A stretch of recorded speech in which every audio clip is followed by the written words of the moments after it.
अस्सलाम वालेकुम dear students, मैं हूं नासिर अब्बास, आपका फिजिक्स टीचर। आज बच्चे remaining numerical chapter number 4 10th class के हम स्टार्ट करेंगे। अब 10.4 न्यूमेरिकल को गौर करना है। पहले 3 न्यूमेरिकल पहले अपलोड हो चुके हैं। अब इसको स्टार्ट करते हैं कि a steel bridge expand by 5 centimetre. मतलब एक ब्रिज है, उसके वो स्टील की बनी हुई है, तो वो कितना एक्सपैंड करती है? 5 सेंटीमीटर एक्सपेंशन होता है, क्योंकि थर्मल एक्सपेंशन का ये चैप्टर है, इस वजह से ये इसी के रिलेटेड न्यूमेरिकल है। ऑन हॉट समर डे, ठीक है, जैसे आजकल दिन है। If the bridge originally expand, ये देख लीजिएगा स्पेलिंग, 100 मीटर। मतलब ब्रिज की जो ओरिजिनल लेंथ है वो कितनी है बच्चे? 100 मीटर, एल नॉट है। और एक्सपैंड कितना करती है? 5 सेंटीमीटर। अब इन दोनों न्यूमेरिकल में उसने कोई टेम्परेचर नहीं बताया कि 5 सेंटीमीटर एक्सपैंड किया तो कितने टेम्परेचर पे, और अगर 100 मीटर है ओरिजिनल उसकी लेंथ है तो वो कितने डिग्री पे है। What is the temperature change, वो हमने फाइंड करना है कि चेंज इन टेम्परेचर का। अब इसका डेटा लिखेंगे बच्चे, गौर कीजिएगा। चेंज इन लेंथ कितनी है? 5 सेंटीमीटर, और इसको मीटर में कर लेना है आपने 100 पे डिवाइड करके। ओरिजिनल लेंथ कितनी है? एल नॉट, वो 100 मीटर है। और हमने फाइंड क्या करना है? डेल्टा टी, क्वेश्चन मार्क लगाना है। अब यहाँ पे एक चीज थी जो आपने गौर करनी है, यहाँ पे अल्फा होना चाहिए, क्योंकि लीनियर थर्मल एक्सपेंशन है, तो यहाँ पे अल्फा तो गिवन नहीं है, हमें वहां से टेबल से फाइंड करना है। इसका टेबल पीछे गिवन है, वहां से फाइंड करें। लेकिन मैंने क्या किया है, 10.3 10.3 में देखें क्या, steel rod initially measure 2 metre. इसका मतलब स्टील रॉड का अल्फा इसने बताया हुआ है। ये coefficient of linear thermal expansion मैंने यहाँ से उठा लिया, आपने टेबल से याद करने, एमसीक्यू भी आता है इसका, तो इसलिए अल्फा की वैल्यू इसकी स्टील के लिए ये रहेगी। मैंने उसको प्लेस किया 1.2 10⁻⁻⁵ पर केल्विन। अब इसके बाद डेटा लिखने के बाद आपने फार्मूला अप्लाई करना है। सोल्यूशन पे चलते हैं। फार्मूला क्या होता है? Delta L is equal to L naught alpha delta T. तो इसमें क्योंकि मैंने डेल्टा टी फाइंड करना था, तो ये वाला फार्मूला इजी है लगाना। यहाँ से इसको सेपरेट करें, डेल्टा टी, तो डेल्टा टी के साथ वाली जो दो टर्म्स हैं एल नॉट और अल्फा, ये उधर जाके डिवाइड हो जाएंगे। मैंने फार्मूला अरेंज करके वैल्यू पुट करें। डेल्टा एल क्या है? 0.05 मीटर, और नीचे एल नॉट कितना है? 100 मीटर। मीटर से मीटर कैंसिल हो जाएगा, और अल्फा कितना है? 1.2 10⁻⁵ पर केल्विन। इसको 5 को 100 पे डिवाइड करें, और ये आंसर आएगा 5 10⁻⁴। अल्फा को दोबारा राइट करें नीचे, आपकी आसानी के लिए ये एक्सपेंड किया है इसको। और ये नीचे पर डिग्री था, सेल्सियस था, तो ऊपर जाके इसकी पावर प्लस हो जाएगी, तो डिग्री सेल्सियस हो जाएगा प्लस का, तो प्लस लिखा नहीं जाता। तो जब आप इस टर्म को डिवाइड करेंगे, चेक कीजिएगा, 5 एक्सपोनेंट -5, ये देखें 5 10⁻⁴ है, तो 5 एक्सपोनेंट -4 ये है। इसको डिवाइड करें 1.2, ये देखें कैसे लिखते हैं 1.2, 10 के बाद एक्सपोनेंट लिखना है आपने 1.2, और एक्सपोनेंट का बटन ये होता है, ये प्रेस करना होता है। कितना है? -5, और ये इसका आंसर आ जाएगा, देखें 41.66। तो इसको राउंड ऑफ करके लिखा जाता है 41.67। तो ये हमारा वो चेंज इन टेम्परेचर है जिस पर स्टील रॉड जो ब्रिज पे है, वो डेल्टा एल, उसमें जो चेंज आता है 0.05, वो किस टेम्परेचर पे आएगा? Delta L 41.67। आगे रिजल्ट भी लिख दिया। नेक्स्ट न्यूमेरिकल नंबर 5 है, इसको जरा देखिएगा। सबसे पहले इसकी स्टेटमेंट देखते हैं कि कैसे है।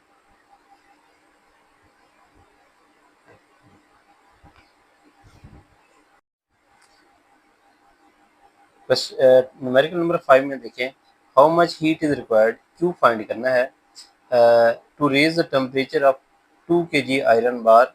उस आयरन बार को या उसकी स्ट्रिप को, जो लोहे की है, उसको वो 2 kg की है, उसका टेम्परेचर रेज करने के लिए कितना करना है? 20 to 100 डिग्री सेल्सियस करना है। मतलब आयरन बार को, जो कि 2 kg मैस रखती है, अगर हम हीटअप करते हैं, पहले टेम्परेचर उसका 20 है और 100 तक ले जाना है, तो कितनी हीट एब्जॉर्ब करेगी? Given that specific heat capacity उसकी कितनी है? 450 जॉल पर केजी पर केल्विन। ये सी वैल्यू गिवन है। अब इसका डेटा लिखते हैं और स्टार्ट करते हैं इसको। गिवन क्यू फाइंड करना है और T1 कितना है 20, T2 100 degree Celsius, delta T कितना है T2 minus T1 100 minus 20 80 degree या 80 केल्विन आ जाएगा। C क्या है 450 जूल पर केजी पर केल्विन। फार्मूला कैसे अप्लाई करेंगे स्पेसिफिक हीट कैपेसिटी का, Q is equal to MC delta T। अब यहाँ पे M कितना है 2 kg, C कितना है 450 जूल पर केजी पर केल्विन और चेंज इन टेम्परेचर 80 केल्विन। आज आपको इस न्यूमेरिकल में पता चलेगा कि मैं अक्सर डिफरेंस के बाद 80 डिग्री सेल्सियस के बाद 80 केल्विन क्यों लिखता हूँ, डिफरेंस में सेम होते हैं। रीज़न क्या बच्चे, आपको यूनिट एक दफ़ा लिखने हैं और उनको सॉल्व कर लेना है। जैसे केल्विन पर केल्विन से केजी पर केजी से कैंसिल से जूल रह जाएगा।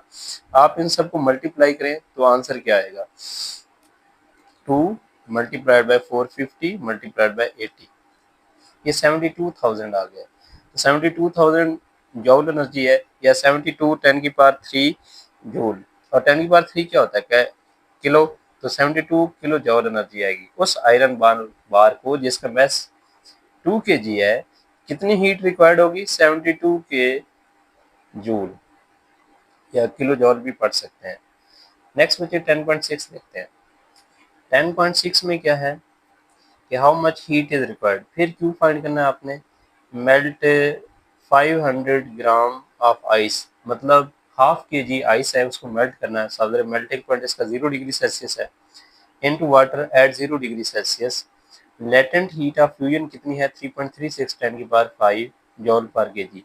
ये न्यूमेरिकल एक हवाले से बहुत इजी है और मुश्किल भी है। उसकी रीज़न क्या है कि बाकी जितने भी हमने ऊपर न्यूमेरिकल किए उनमें ये जो टेम्परेचर है ये मैटर करता है, लेकिन इसमें टेम्परेचर मैटर नहीं करता, इसको आपने इग्नोर करना, जैसे इन्फॉर्मेशन के लिए होता है। अब इसका डेटा लिखते हैं, मैस कितना 500 ग्राम, इसको 1000 पे डिवाइड करें केजी में चेंज कर दें, बाकी फार्मूला अप्लाई करके आप इसको देख सकते हैं। क्यू फाइंड करना है, मैस कितना 500 ग्राम डिवाइड करके 1000 पे इसको केजी में कर दिया। लेटेंट हीट LF से शो करते हैं 3.36 10 की पावर 5 जॉल पर केजी। अब आप देखेंगे कि ये किस आर्टिकल से है, मैं उसको आपके सामने रखता हूँ कि किस आर्टिकल से ये फार्मूला हमने दिया है। 10.5 आर्टिकल है और इसमें देखें बच्चे ये फार्मूला है Q is equal to MLF, LF latent heat of fusion है। इसी तरह इससे नेक्स्ट वाला जो न्यूमेरिकल है वो वेपोराइजेशन का है, उसमें होगा QMLV। तो नेक्स्ट आप इस आर्टिकल को देख सकते हैं और लास्ट न्यूमेरिकल इसी के रिलेटेड है। सोल्यूशन कैसे करेंगे, फार्मूला अप्लाई करें, Q is equal to LF M या MLF लिख सकते हैं, वैल्यू पुट करें 3.36, ये कांस्टेंट है, लेटेंट हीट ऑफ फ्यूजन इतनी ही होती है और ये आपके MCQ में भी आती है, इसलिए वैल्यूज याद रखनी है। जैसे आपको ग्रेविटी की वैल्यू याद है जी 10 मीटर पर सेकंड स्क्वायर, तो ये LF की वैल्यू भी याद रखनी चाहिए ओरली। और मैस कितना 0.5 kg, इसको करें मल्टीप्लाई तो आपको आंसर मिल जाएगा 3.336 एक्सपोनेंट 5 है। इसको बच्चे मल्टीप्लाई करके इक्वल कर लिए करें, जो आंसर है उसको मल्टीप्लाई करना है आपने मैस से 0.5 kg मल्टीप्लाई बाय 0.5, तो ये आएगा 168,000। तो आपको पता है 1000 को हम किस में करते हैं किलो में, तो इसमें ये 168 10 की पावर 3 जूल 168 के किलो जूल हमने लिख दिया, ये इसका आंसर है। तो कितनी हीट रिक्वायर्ड होगी अगर हाफ के जी आइस है उसको मेल्ट करने के लिए 168 किलो जूल। नेक्स्ट बच्चे लास्ट न्यूमेरिकल है जो कि बहुत इंपॉर्टेंट भी है और ट्रिकी सा है थोड़ा सा, लेकिन आपको ये अच्छे अंदाज में समझना है तो अटेंटिव होना है। उसमें भी सेम डेटा गिवन है। तो 10.7 में देखें, calculate heat required to completely vaporize 1 kg of water, मतलब 1 kg वाटर है उसको कम्प्लीटली वेपर में चेंज करना है। तो सावधान, लिक्विड जब वेपर में चेंज होता है तो वो तो उसके बॉइलिंग पॉइंट पे होता है और वाटर का बॉइलिंग पॉइंट कितना है 100 डिग्री सेल्सियस। मतलब इंफॉर्मेशन के लिए ये है, इन दोनों न्यूमेरिकल में ये 0 और 100 जस्ट इंफॉर्मेशन के लिए है, लेकिन इसका कैलकुलेशन में कोई रोल नहीं है, इसकी वैल्यू नहीं पुट करनी, इसलिए कंफ्यूज नहीं होना। नेक्स्ट बच्चे vaporisation, latent heat of vaporisation कितनी है वाटर के लिए 2.26 10 की पावर 6। जैसे ये वैल्यू आपने बच्चे मेमोराइज करनी है, ये भी याद रखनी है, आप MCQ के हवाले से न्यूमेरिकल में तो है ही सही, बहुत इंपॉर्टेंट है। अब बॉडी का मैस ही 1 kg है तो ये इसको चेक कीजिएगा 2.26 10 की पावर 6 जॉल पर केजी, ये तो यही वैल्यू है जो रिक्वायर्ड है 1 किलोग्राम मैस को कम्प्लीटली चेंज करने के लिए वेपर में। तो यही वैल्यू तो है, बस इसमें चेंज क्या है, 10⁻6 मेगा। तो आप देखें आंसर भी इसका यही आया, 2.26 मेगा जॉल। तो ये बड़ी इंटरेस्टिंग चीज़ है न्यूमेरिकल, इसमें कंफ्यूज नहीं होना। हम स्टार्ट करते हैं, डेटा लिखते हैं इसका।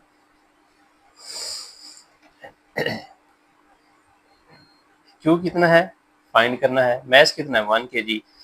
तो latent heat of vaporization 2.26 10⁻6 joule पर केजी है। तो फार्मूला क्या है, एम एल वी होगा, Q is equal to L L. Value put करें आप, और इसमें देखें पर केजी से कैंसिल हो जाएगा। ऊपर वाले न्यूमेरिकल में भी आपने यूनिट को ऐसे सॉल्व करना है, एक दफ़ा लाजमी पुट करना, बाकी जूल रह गया। तो जो हीट होती है उसके यूनिट जूल ही होती है। तो अब इस वन को जब इससे वैल्यू से मल्टीप्लाई करोगे तो कोई फर्क नहीं पड़ेगा ना, यही आंसर आएगा। ये लिख दिया मैंने। लेकिन अब मैंने क्या किया, 10⁻6 को मेगा कहते हैं, इसीलिए 2.26 इसको रिप्लेस कर दिया है कैपिटल एम से। तो ये बन जाएगा 2.26 मेगाजोल।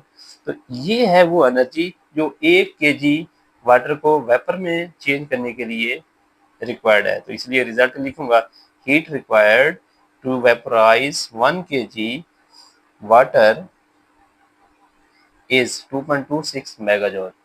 तो इसी तरह नेक्स्ट आसान न्यूमेरिकल समझने के लिए सब्सक्राइब करें मेरे चैनल को, फिजिक्स विद नासिर अब्बास। इंशाल्लाह गेम चेंजर के तौर पे साबित होंगी ये सारी चीज़ें। अल्लाह आपको कामयाबी दे। अल्लाह हाफिज़।